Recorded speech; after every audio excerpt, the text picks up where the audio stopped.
जय जोहार संगवारी हो। तो हमन लगा थन यहाँ पे ऑर्गेनिक आलता, तो वीडियो पूरा तक देखू।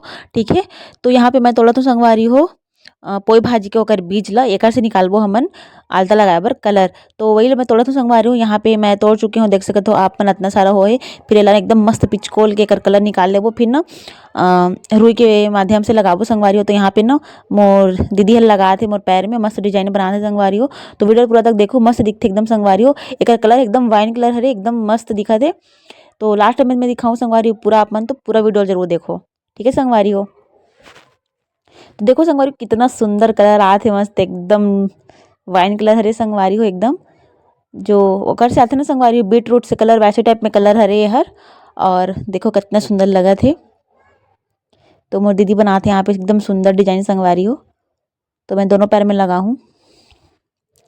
तो यहाँ पे देख सकते हो संगवारी हो लग के तैयार हो गए। तो कैसे लगा था अपन कमेंट करके जरूर बताओ।